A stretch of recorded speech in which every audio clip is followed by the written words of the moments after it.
menyikat daripada suara itu, tahu belah kanan atau tahu belah. Kalau dia ada bilik-bilik pula ini. Bilik-bilik ni. Ada mak tu bilik tu.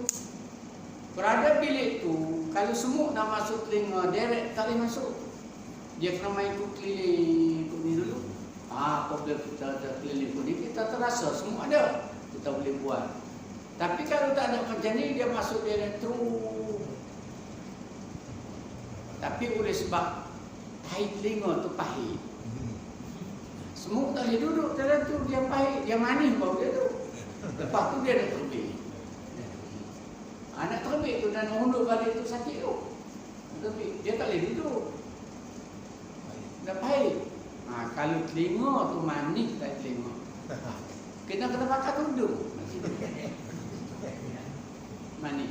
Semua suka manis. Pahit. Lubang hidung macam tu tak payah duduk kerana masin. Semua tak suka masin. Maka tahi hidung kita masin. Tak percaya coba. Tahi telinga pahit. Tahi hidung masin. Di luar ni semua tak suka. Oleh sebab tu kalau tak tudung pun tak masuk tidur malam tak suka. Tapi ada juga tersesat. Cari-cari lubang lain dia kena lubang hidung kita. Tapi tak lama dia masuk dah tu pisah. Tak sapalah ke dalam mulut. Jadi Tuhan buat. Tidak tiap-tiap malam kita kena tudung. Tudung apa ni hidung, tudung lima. Mata tak perlu kita pejam. Nabi buat khaf. Nampak tudung lima. Semua yang Tuhan buat. Itu dia punya samuk. Jadi apabila ada samuk itu pada Allah Subhanahu Wa Taala, sedia kala lagi dia mendengar. Sedia kala lagi. Ya azali lagi dia mendengar akan segala perkara yang wujud. Sama ada wujud ni, suara tu nak wujud juga suara tu. Sebab apa nak wujud ni? Suara ni maknanya suara yang keluar daripada kita tu ada satu sifat. Arab dia panggil. Ada satu sifat di suara tu. Maka Tuhan atur. Suara itu sifat tu duduk di udara. Tuhan jadikan suara itu ada satu Arab tu di situ yang boleh kita dengar. Suara dinding ke, suara gendang ke, suara muzik ke, ada sifat di situ di udara. Itu yang kita boleh. Tuhan boleh lihat suara. Tuhan boleh lihat suara tu. Kerana suara tu benda wujudi. Bukan umur iktibariah suara. Benda wujudi. Benda boleh lihat. Oleh sebab tu, sah Allah Ta'ala melihatkan suara. Allah Ta'ala mendengar suara. Melihat dan mendengar. Tuhan lihat tiang dan Tuhan dengar tiang. Benda wujudi. Tuhan lihat tiang kerana tiang benda wujudi. Dan Tuhan dengar tiang tu. Bukan suara tiang, diri tiang. Sebab dia benda. Dia tak heranlah dia mendengarnya dengan sifat sama. Kita ada. Kita boleh lihat saja tiang, tapi dengar ada. Tuhan ni.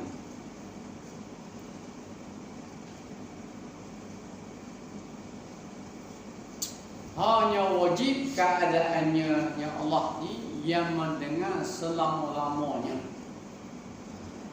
Selama-lamanya sifat pendengaran tu ada pada Allah, maka Allah Ta'ala boleh mendengar selama-lamanya.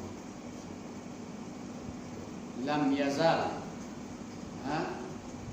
muttasifun bi sifatis sam'i. Lam yazal senantiasa muttasifun Allah bersifat bisifat sam'i dengan sifat sama itu selama-lamanya.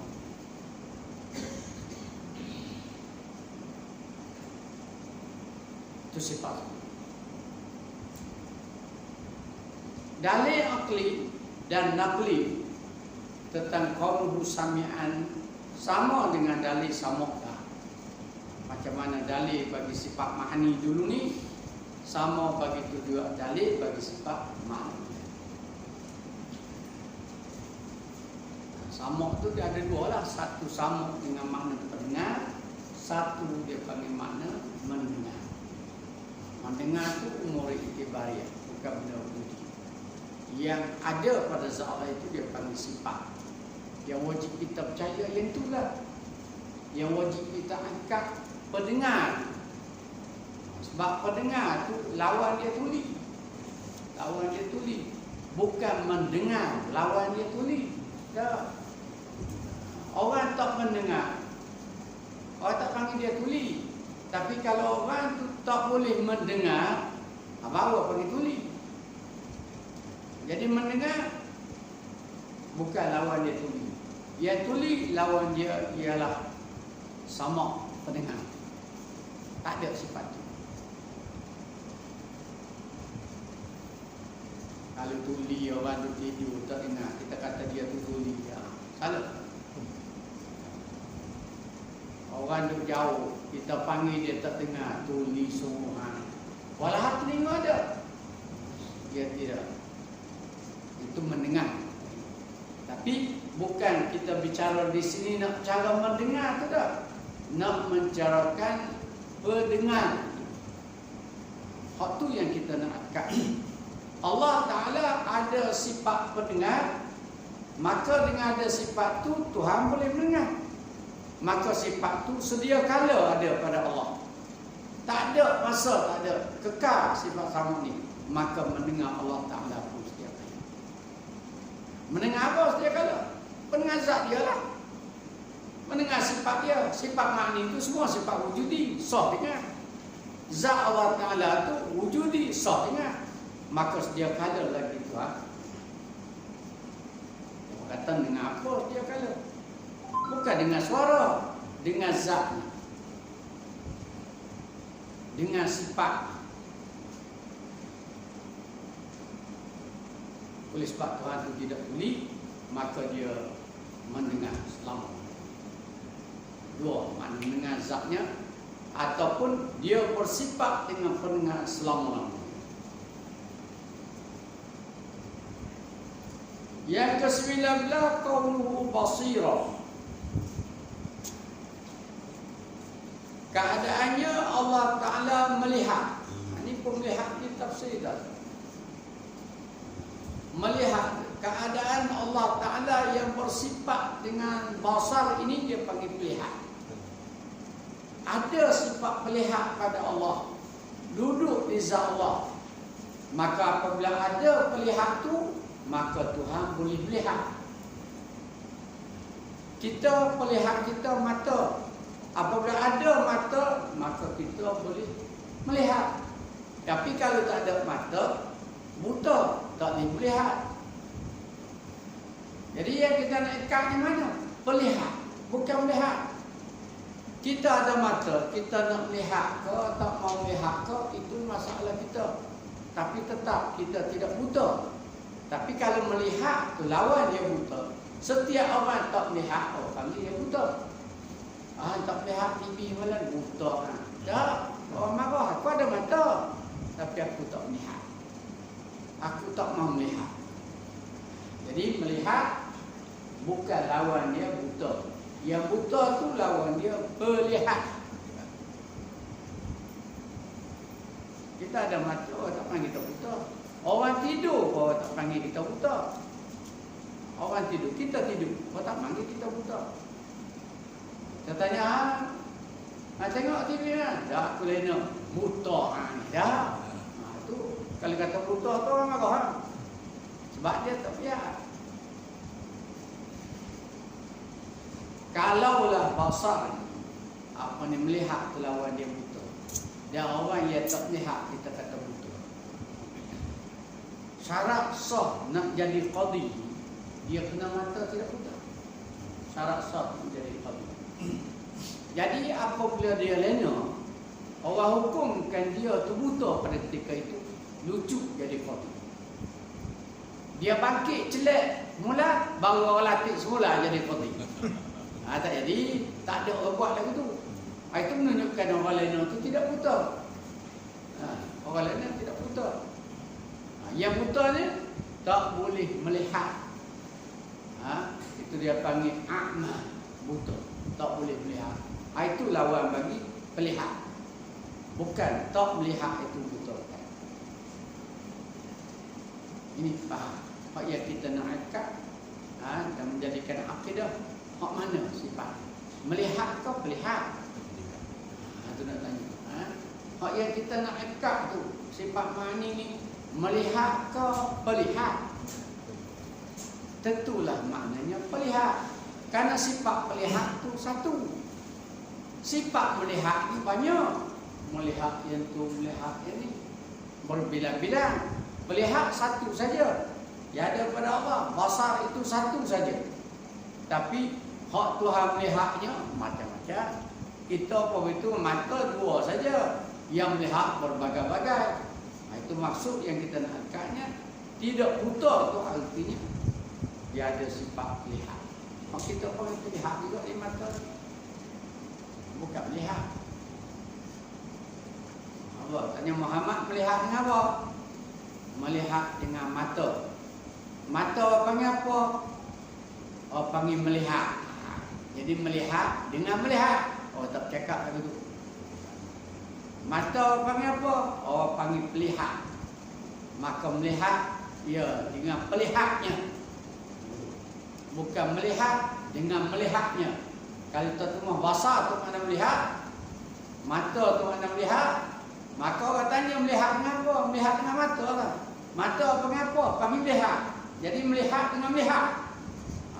Kacau kan dia. Sebab tu melihat dengan mata, mata panggil pelihat. Pelihat dengan apa? Pelihat dengan mata. Melihat dengan mata. Cumanya pelihat Allah Ta'ala ni bukan mata yang mutlak, yang tidak ada kait dengan mata, dengan biji mata, dengan kelupuk mata, tak ada. Sebab Tuhan basar bukan dengan mata. Ia mukhalafah dengan kita. Kita melihat dengan mata, Allah Ta'ala melihat dengan sifat basar. Dia panggil pelihat. Tanpa ada apa-apa perantaraan. Lihat Tuhan ni. Tuhan, melihat Tuhan, melihat Tuhan, tidak ada perantaraan. Kita melihat dengan mata. Ada pelupuk mata. Ada biji mata. Ada mata hitam, mata putih. Itu perantaraan dengan mata. Oleh sebab kita melihat dengan mata lah, ada benda yang kita tak boleh lihat. Terlindung. Ada benda yang kita tak boleh lihat. Kepala kita tak boleh lihat. Janggut kita tak boleh lihat. Mata kita sendiri, bulu kening kita tak boleh lihat. Telinga kita tak boleh lihat. Sahabat, orang boleh lihat di mana dua lain. Kena tupai orang lain. Nak tengok telinga kena tupai lain. Tupai apa? Tupai cermin. Selalu telinga kita orang lain. Boleh nampak telinga kita sendiri? Tak boleh. Kalau siapa boleh, saya bagi RM10. Tengok telinga dia sendiri. Walah, dekat mata tu, buat peci je. Hak yang jauh pula kita nampak. Tapi hak dekat tak nampak. Kata orang gajah di seberang laut nampak, tapi sampah dalam mata tak nampak. Nampak sampah dalam mata? Tak nampak. Kena tupai cermin tengok. Itu mata. Jadi kalau Allah Ta'ala melihat dengan mata, lagu tu. Jadi tak boleh sebab Allah Ta'ala tidak melihat dengan mata, maka dia boleh melihat. Tak ada siapa yang boleh mengikuti penglihatan Tuhan. Dia boleh nampak sampai dalam perut bumi, sampai atas langit. Dalam perut kita boleh tahu. Dia nampak ni Allah Ta'ala bukan nampak zahir saja, sampai ke dalam. Dalam satu pokok tu dia Tuhan nampak sampai ke dalam. Ya kita nampak pokok luar saja. Itu penglihatan Allah. Bukan nampak bumi saja. Dalam perut bumi tu Tuhan nampak. Tuhan tengok. Bukan tengok langit saja. Dalam perut langit tu Tuhan nampak. Tak ada satu benda yang tersembunyi. Itu penglihatan Allah. Jadi kita, kalau kita yakin betul-betul basar ini, kita nak buat apa pun Tuhan lihat. Tuhan lihat. Nak buat apa? Nak buat baik Tuhan lihat. Buat jahat Tuhan lihat. Di mana saja kita berada Tuhan lihat. Ini penglihatan Allah. Jadi kalau kita beriman dengan basar ini, kita tidak buat benda jahat. Karena Tuhan nampak. Tuhan nampak. Lepas tu ada Syekh, saya cerita banyak kali dia cerita Syekh Ibni, seorang ulama besar. Dia nak uji anak murid dia. Ngaji lama dah usul ni. Ngaji lama dah. Kemudian anak-anak murid dia minta nak berhenti lah, nak mengaji, nak berhenti mengaji lah. Pandai lah tu. Kemudian dia uji. Dia bagi 1 ekor ayam, 3 orang murid. Dia bagi 1 ekor ayam. Kamu bismillah ayam ni tepat orang, siapa pun tak nampak. Dia uji. Bismillah ayam ni daripada tepat, siapa pun tak nampak. Dia rupa kami, dia nak balik cepat. Dia uji. Orang ni bawa pergi masuk dalam hutan, mana-mana tak nampak lah. Boleh. Orang ni masuk dalam gua, tengok sana tak ada orang, sembilan. Ya 1 orang saja yang tak boleh sembilan. Bawa pergi kat tubuh. Kamu belah dah. Di mana? Jauh ujung dalam kamu. Apa tak nampak? Okey, tunggu, hancur situ. Mari saya lagi yang belah mana? Saya sebelah dia gua, siapa tak nampak? Hang siapa pula tak sebelah? Berkata semua. Saya tak tahu tepat, dia tak nampak. Allah Ta'ala semua nampak. Mana dalam 3 orang tu, seorang aja lulus. Kamu boleh baik. Ngaji sama tu. Ngaji sama. Ngaji ilmu usul dia sama. Tapi 3 orang, seorang yang faham betul-betul, yang 2 orang lagi tak faham. Kita pun kadang-kadang tak faham juga.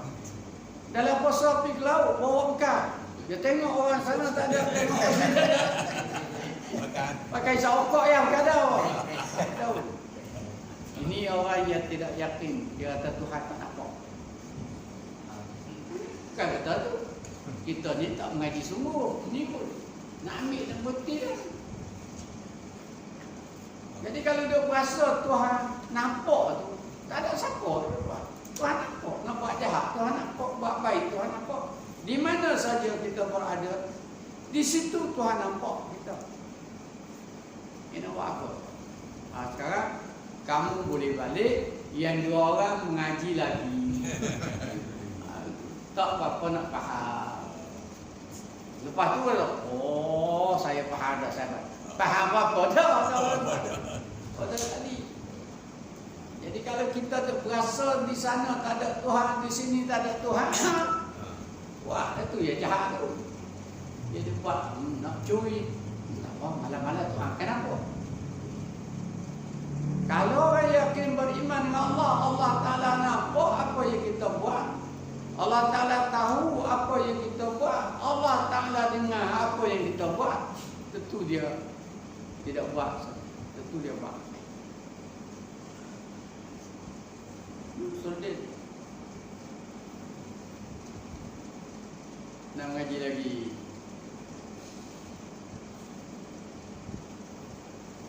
Tak banyak. Aku tu balik lembek, balik ke laut. Bini dia kata Allah, suami aku puasa. Apa-apa je dia tak ada laut dia pakai. Tuhan kan nampak. Tengok sana tak ada, tengok sini tak ada. Tak buka. Balik lembek. Orang tak puasa dengan orang puasa ni nampak kita tenang.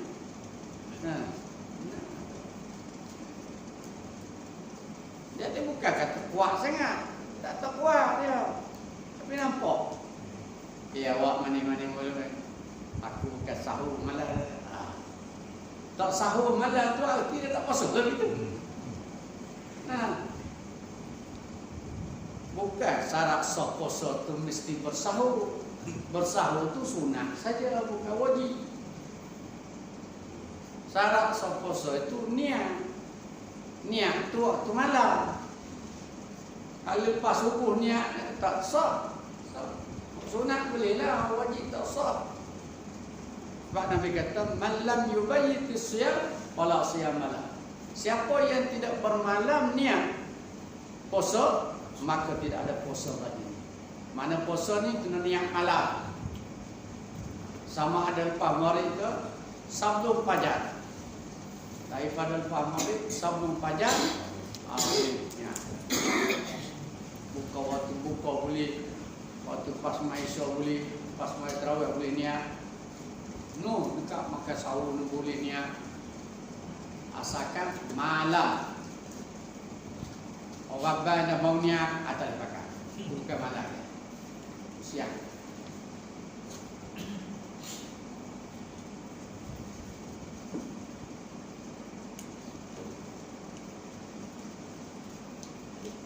Sifat ini tidak terlindung oleh apa-apa pun. Sifat penglihatan Allah Ta'ala ini tidak terlindung oleh apa-apa pun.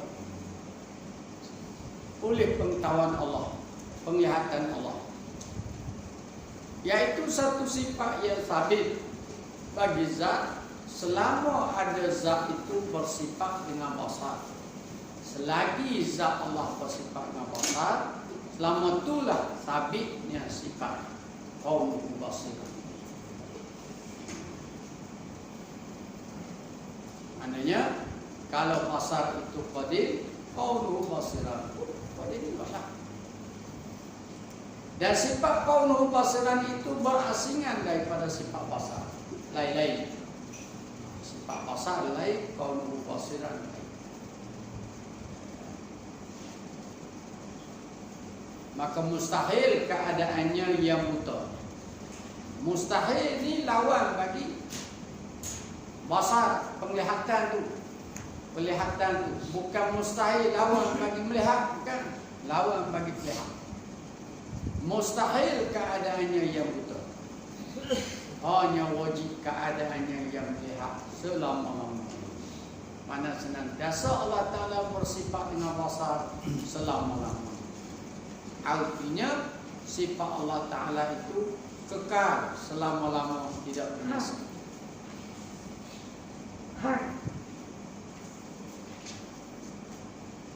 Dalil akli dan naqli tentang qaul basiran sama dengan dalil basar.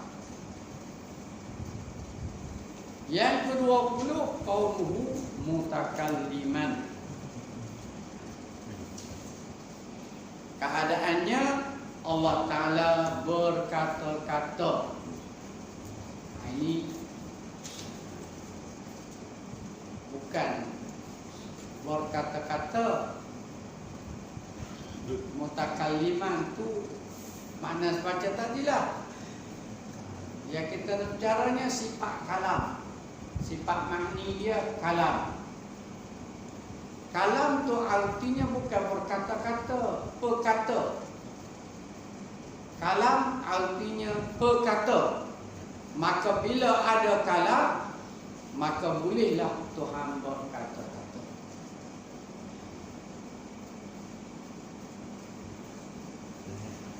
Tapi bukan berkata-kata selama-lama. Bukan berkata-kata selama-lama. Bersifat dengan kalam tu selama-lama. Tuhan lam yazal muttasifan bisifatil kalam. Senantiasa Allah Ta'ala bersifat dengan kalam tu selama-lama. Kalam dengan makna perkata. Mana berkata tu selama-lama, bukan berkata-kata selama-lama. Berkata selama-lama, bila dia ada cerita apa, berkata selama-lama. Daripada dulu sampai lah hidup cakap dia. Tak. Kita pada masa tak cakap, ada masa bercakap. Tapi orang panggil kita berkata-kata selama-lama. Mana kita senantiasa ada sifat berkata selama-lama tu. Macamlah orang kata selama ada sifat tu ada. Sama ada dia nak berperman ke, tak mau berperman ke, tapi sifat berkata tu ada. Maka dia kata juga berkata-kata selama-lama. Jadi maksud berkata-kata selama-lama tu maknanya Allah Ta'ala bersifat dengan sifat kalam selama-lama.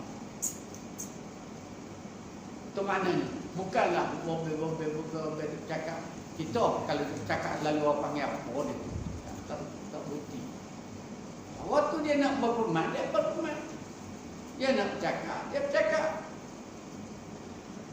Dia kata selama-lama semenjak dijadikan Adam dulu sampai lah ni dia bercakap-cakap lagi Tuhan. Kan masuk macam tu.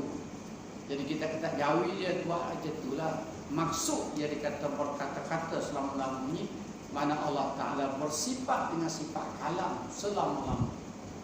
Tu. Dia nak bercakap, dia tak mau bercakap, dia nak firman, tak mau berfirman pun tetap dia tidak keluh. Ada sifat kalam tu dia tidak keluh. Dia tidak bisu.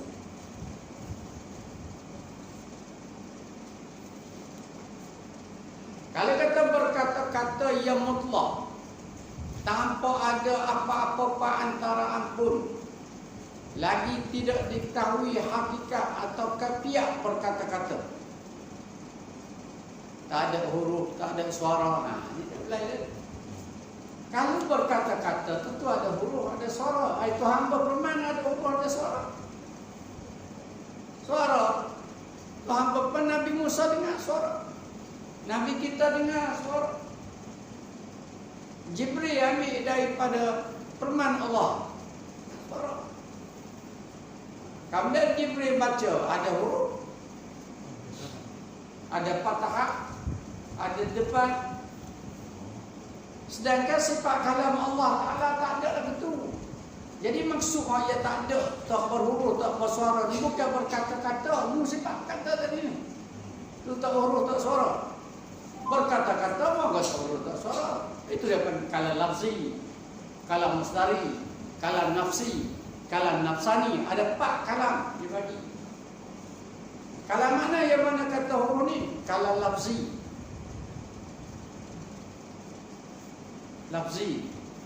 Kalam mustari. Keluar daripada sifat perkata tu Tuhan berfirman. Maka itu dia panggil kalam mustari. Kemudian ditulis oleh sahabat tulis ni. Itu dia panggil kalam lafzi. Hak yang duduk pada zat Allah Ta'ala itu kan kalam nafsi. Hak tu berkata, hak tu tak berhuruf, tak suara. Bukan Tuhan saja, kita pun macam tu. Sifat kalam kita yang Tuhan tak di anak lidah, tak huruf, tak suara je tu. Tak ada tempat, tak ada nepi apa. Tapi apabila ada sifat tu, maka kita pun bersuara. Bersuara tu ada suara.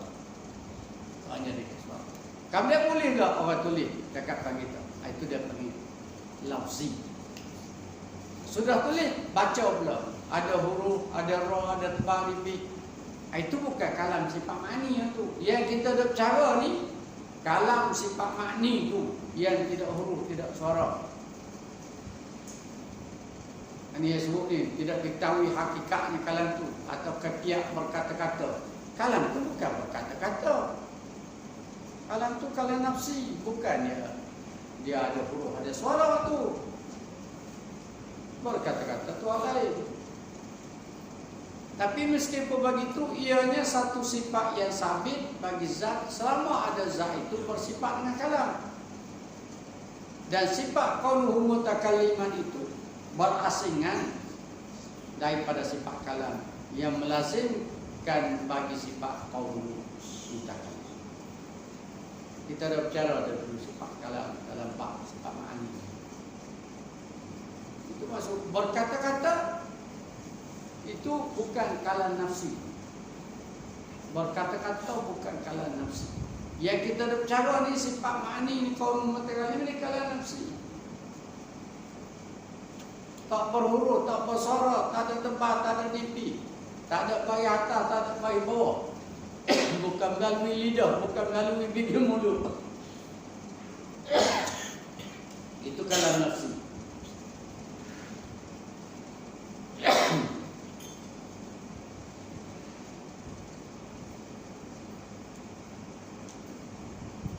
Itu paham. Jangan kita tahu macam mana. Dia kata kalam Tuhan ni tak urut, tak sorot. Macam mana pula? Kalam mana? Ada 4 pembahagian kalam. Ada 4. Kalam nafsi, kalam nafsani, kalam masdari, kalam lafzi. Ada 4. Jadi maksud yang kita katakan ni kalam nafsi, bukan kalam masdari. Ya tak huruf tak suara. Kalam masdari, kalam lafzi itu memang dia huruf suara. Quran itu dinamakan kalam Allah. Quran itu. Kalau ada huruf tebal, huruf nipis, itu sudah ditulis kerana lafzi, lafaz. Ambil di mana? Ambil daripada Jibril. Jibril ambil di mana? Ambil daripada Allah. Jibril dengar daripada Allah. Kemudian Jibril bawa mari kepada Nabi, baca. Para sahabat tulis. Ayat dibacakan itu. Itulah Al-Quran yang kita baca sekarang. Jadi walaupun demikian, Al-Quran bukan kalam nafsi, tapi Al-Quran adalah dalil yang menunjuk di atas adanya kalam nafsi pada Allah. Kalau tak ada kalam nafsi itu Tuhan bisu. Tuhan bisu nak Tuhan nak berfirman macam mana? Nak berkhitab macam mana? Yang Jibril boleh bagi bawa mari. 30 juzuk tu Al-Quran dinamakan kalam lafzi. Itu. Kalam Tuhan juga lah. Tapi kalam lafzi ni menunjuk di atas adanya kalam nafsi. Macam kita bercakap, tulis. Kemudian sudah tulis itu baca kalam lafzi. Jadi orang yang tulis tu tentu ambil daripada kita. Kita yang baca. Jadi apabila kita yang baca tentu ada kalam nafsi, kita tidak bisulah. Tu yang tulis itu. Walaupun kita tak cakap, tapi hak yang kita tulis ada, orang tulis ada daripada cakapan kita, menunjukkan kita tidak bisu. Mana Al-Quran merupakan dalil yang besar bagi Allah Subhanahu Wa Taala yang ada sifat kalam nafsi pada zatnya, yang mewajibkan Tuhan itu tidak bisu. Mustahil dia bisu. Kalau bisu, dia tidak boleh bercakap dan dia tak boleh dengar. Apa yang Jibril pun tak boleh dengar, dan Nabi pun tidak, para sahabat tidak boleh dengar. Jangan kita faham tu kalam tu satu saja. Kalam tu ada 4. Tepat bicara kita sekarang ni nak bicarakan sifat ma'ani atau sifat ma'nawiyah. Ini bukan kalam lafzi, bukan kalam masdari. Ini kalam nafsi. Yang dikatakan tidak huruf, tidak suara, tidak ada atas, ini kalam nafsi.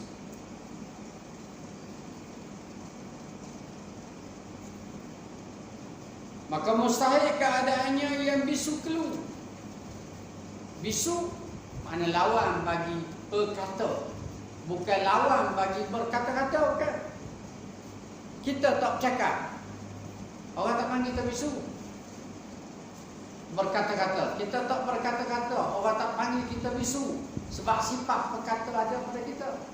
Orang tidur, kata apa? Orang tak mau cakap, kita bisu ni. Tak. Ada sifat kata. Dia nak kata boleh, tak mau kata pun tak apa, tapi tetap dia tidak bisu. Kerana sifat kata tu ada. Kalau tak ada sifat tu, barulah orang panggil bisu. Jadi yang kita cari ialah berkata, lawannya bisu. Berkata, lawannya bisu. Bukan berkata-kata, lawan bisu, bukan. Berapa banyak orang tak cakap kita tidak nama bisu. Hanya wajib keadaannya yang berkata-kata selama-lama, yang bersifat dengan sifat kata itu selama-lama, bukan berkata-kata selama-lama. Tak jauh dia tu lagu tu. Bukannya lagu tu kata selama-lama. Bersifat dengan sifat berkata, bersifat dengan sifat kata itu selama-lama. Dalil akli dan nakli tentang qauluhu mutakalliman sama dengan dalil kalam. Itulah. Itulah sifat 20 yang wajib kita kena belajar dan reti. supaya kita akadkan Allah Subhanahu Wa Taala itu sifat-sifatnya. Begitu kita akadkan sifat yang wajib, begitu juga kita akadkan sifat yang mustahil pada Allah. Ya, kita kena tahu juga sifat mustahil kerana kita kena tolak sifat. Ya, kita kena tahu sifat wajib kerana sifat itu kita nak sabitkan wujudnya pada Allah Subhanahu Wa Taala. Hak mustahil kita tahu juga kerana nak tolak. Jadi kalau tak tahu nama mustahil ni, kita ingat ke ada bisu, kita tak tolaklah. Itu bahayalah. Sifat lawan bagi sifat wajib itu 20 juga. Sifat wajib 20, hak yang mustahil, hak yang kita tolak itu 20. Sifat 40. Satu lagi sifat harus jadi 41. Kita wajib tahu.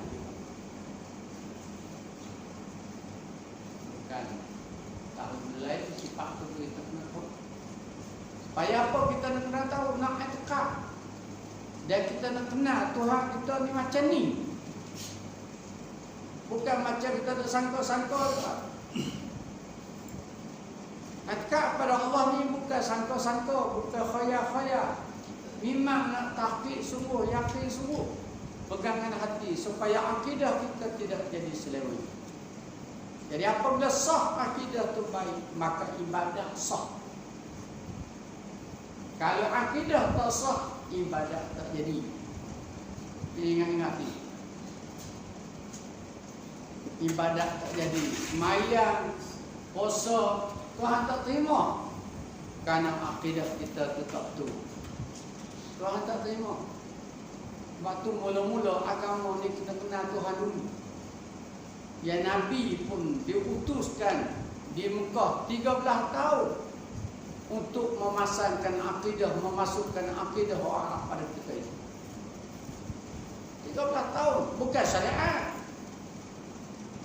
Perintah sembahyang bukan Nabi nak berhijrah nak Mi'raj nak buat perintah sembahyang, perintah syariat. Perintah syariat di Madinah. Perintah ni akidah ni di Mekah. 13 tahun.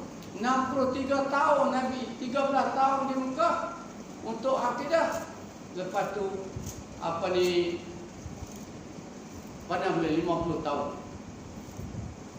umur Nabi 50 tahun, 13 tahun di Mekah, tinggal lagi berapa tahun?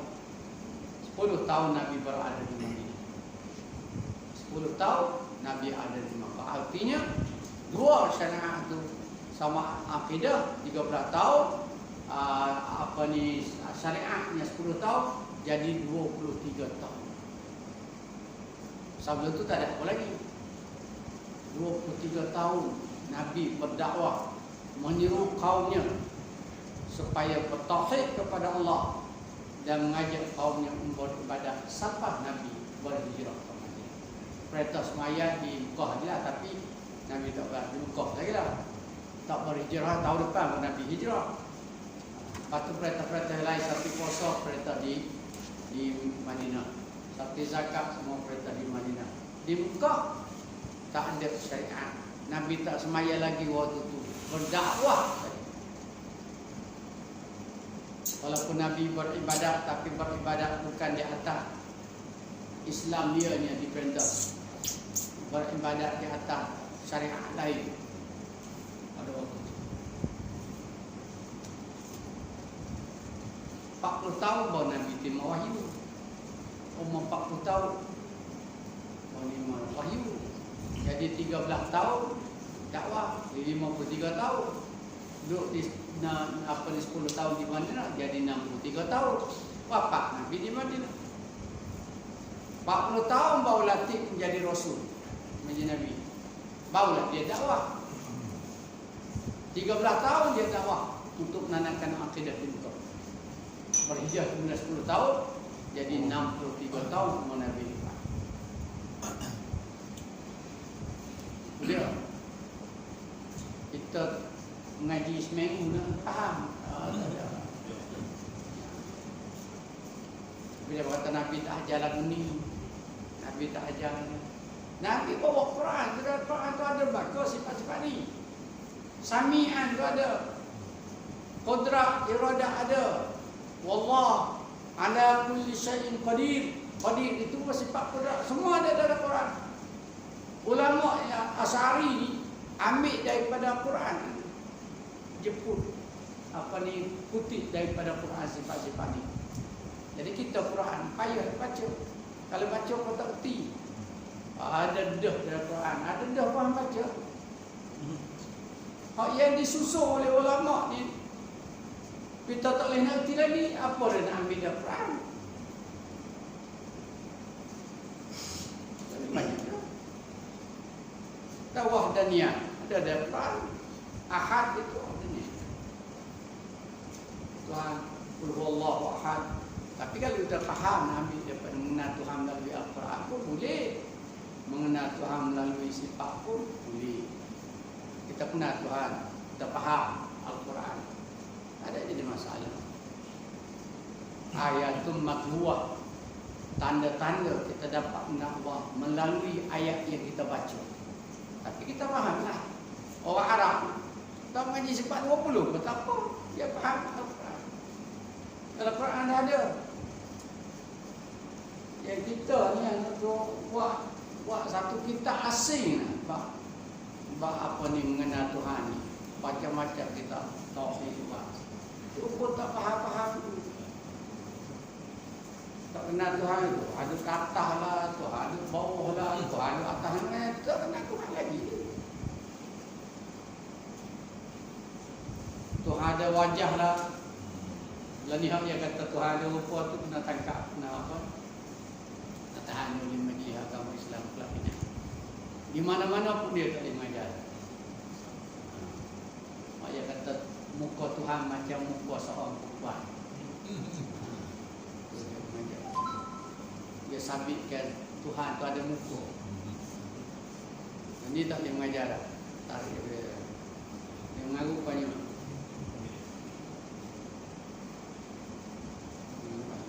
Mengajar pekoh pun tak apa tu. Kata kita terus makan ayat 9 itu ayat haram. Kadang kita sembelih di satu juga kata pasuh, sembelih 2 ekor dia najis. Siapa yang pekoh mana yang sudah sembelih dibasuh dulu. Lepas tu ambil air sembelih pula.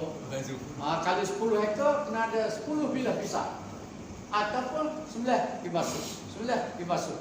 Jadi kalau tak basuh datang kita sembelih tu najis yang tu pula. Lepas tu najis yang tu. Haram makan. Pekoh mana yang dia mengaji. Waktu dia tak mengaji. Tak ada seorang ulama pekoh pun kata lagi. Kalau kita sembelih, ni dah ada. Ni pun kena basuh darah dia. Lepas tu darah ni kita pilih. Itu pun darah itu. Jadi yang kita nak bersih, semua ayat tu akan basuh lagi akan datang. Nak basuh dah bukan tak basuh. Nak bulan tu kata basuh. Ada najis memang najis darah tu. Jadi bukanlah kata dengan sebab kita sebelah tu dia najis pisah ni. Lepas tu kena basuh pisah ni pula ada sebenarnya. Oh ni ada najis juga. Darah sama darah. Ni yang dia basuh ayam tu. Najis pula bukan najis mughalazah, najis mutawassithah. Basuh suci dah. Baik. Kalau sembahyang dia tak ada rukuk panjang. Semua rukuk pendek-pendek aja. Sembahyang tasbih aja rukuk panjang.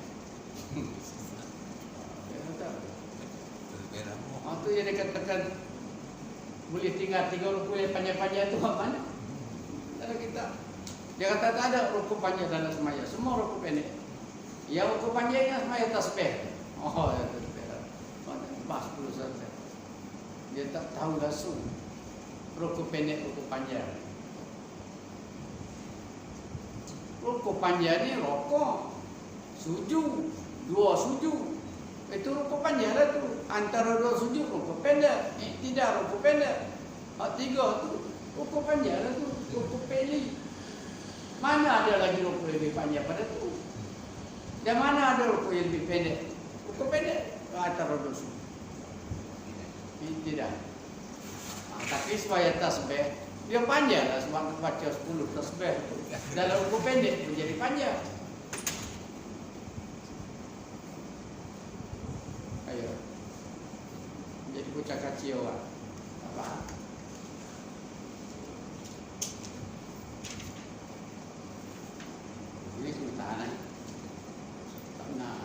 Ayat di mana-mana Pulau Pinang mana pun. Ayat macam tu juga ni kerja apa ni Menteri Agama lain, bukan Menteri Agama dulu. Sekarang ni Menteri Agama lain dia bersih ni. Menteri Agama dulu dia tak ambil kisah masalah ni. Saya depok pasal kisah agama. Dia pernah sekali dengan agama lain. Ini agama Menteri Agama lain, Tuan Mufti Wilayah Persekutuan Menteri Agama, bersih lah macam tu. Akidah tak betul. Fiqh tak apa ada istilah. Akidah tidak ada istilah. Tak betul akidah rusak segala-gala. Fiqh ni ada khilaf lagi. Nak gerak tangan tak mau gerak kau, tak kan tak ada apa. Nak tak ditukar tak mau tak pun tak ada apa. Maya sok. Nak akad takbir tak kena lagu tukar lagu ni ke. Tak ada kisah, tak akad takbir. Tak apa tangan tu. Takbir Allah Akbar besar. Ini fiqh tak apa. Istilah lagu tu. Jadi kalau akidah tak ada istilah. Satu tu. Ya betul mengikut ahli sunnah wal jamaah. Tak betul mengikut ahli sunnah wal jamaah. Api kepada akidah lain. Tak ada. Allah Subhanahu wa taala alam mengenal af'al Allah. Kita ni nak puasa dalam lagi kan? Bulan 7. 2 bulan lagi lah, sebulan lagi.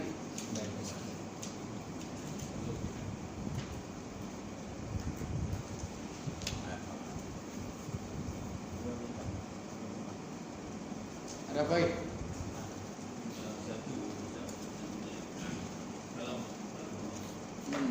Jadi kita bicara berkenaan dengan kalam nafsi. Ya.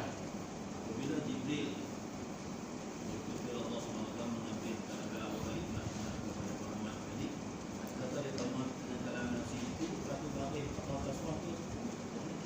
Tak ada. Dia macam saya dulu lah. Jibril dia ambil direct terus daripada Allah. Ada ilham. Kemudian punya Jibril lah dia keluar tu. Dia keluar macam ni. Jibril. Dan ayat-ayat Quran yang dikeluarkan oleh Jibril itu dia dengar oleh Nabi dan sahabat. Maka Nabi, sahabat boleh ada yang memberikan wahyu. Jadi bunyi yang Jibril baca ni. Tapi Jibril ambil ke Allah Ta'ala tu, siapa tak tahu cara. Itu yang tak tahu dia ambil ke mana. Adakah Allah Ta'ala ilhamkan kepada Jibril ini? Itu tak ada. Sebab Jibril dengan Tuhan wahyu. Wahyu itu melalui ilham dan wahyu melalui suara. Di rumah Rasulullah di Madinah ada tempat sebelah ke kubur Baqi ada satu tempat itu suara Jibril.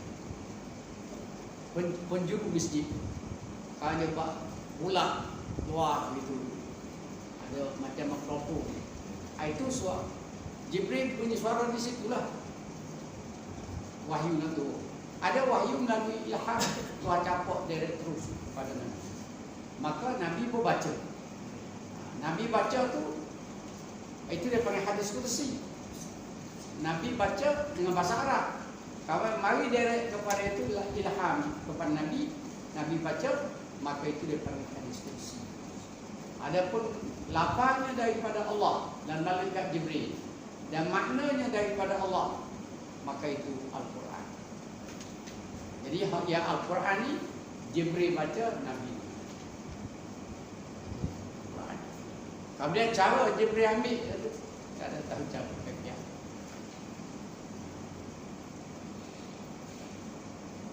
Waktu Nabi, apabila Nabi tiap-tiap malam Ramadan, Jibril turun bertadarus dengan Nabi. Nabi baca, Jibril dengar. Kemudian cara Nabi ni tajwid, hukum tajwid itu tidak ada macam kita tadi.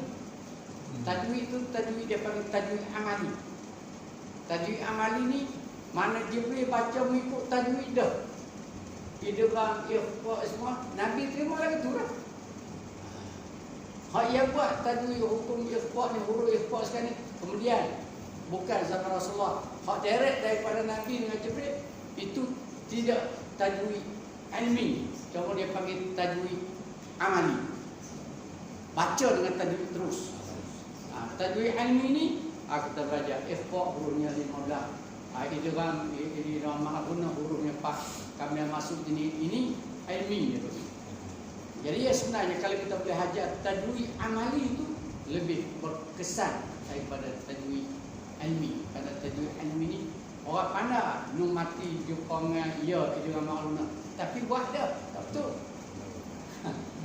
Ini apa? Idgham ma'luna. Cuba buat tengok. Tak jadi. Itu dia panggil tidak ada amali. Kalau amali itu mana baca lagu tu dah, jumpa lagu ni mana baca lagu ni, maka itu lebih tepat. Kalau kita ajar budak-budak lah. Tapi kalau ajar dua-dua boleh, lagi baguslah. Tajwid ilmi boleh, tajwid amali boleh. Jadi Jibril dengan Nabi itu tajwid amali, talaqi. Musafahah, mulut memulut. Jibril baca, Nabi dengar. Nabi baca, Jibril dengar. Tiap-tiap bulan Ramadan aku baca. Jadi berkata tajwid huruf ni tak ada pada zaman Rasulullah. Kemudian ada. Kita tahu ikhfa nak buat tak kena. Tahu ikhlas buat tak kena. Huruf ikhlas tahu semua tahu. Bingung banyak mana kadang-kadang tepat tak dengung dia dengung.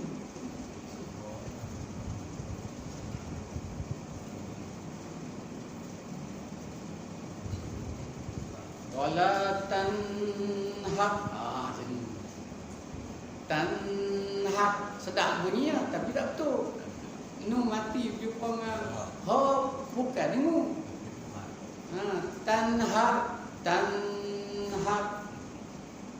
kemudian idgham ma'luna pula dia dikira sampai nun mati jumpa dengan ya tak dengung. Dia pergi dengung tan bunyian. Bunyian hak. Ada tahu dalam ni. Itu idgham ma'luna nun mati jumpa dengan ya. Dia tak tahu idgham syarat dia boleh dengung tu. Huruf tu bukan satu. Mana huruf lain. Nun mati tu huruf lain, duduk di huruf lain. Apa ni ya tu duduk di huruf lain. Mana dua kelima. Bukan satu kelima. Kalau satu kelima dia tak panggil izhar. Apa ni idgham ma'luna? Dia panggil izhar idgham ataupun dia panggil izhar mutlaq. Waktu dunia tu dia panggil izhar mutlaq ataupun izhar idgham. Hurufnya huruf idgham, bacanya baca dengan izhar. Dia panggil izhar idgham. Banyak. Kalau dia tahu jenis apa tajwid ada tu nak buat tak jadi. Apa tak dengung, dengung tak.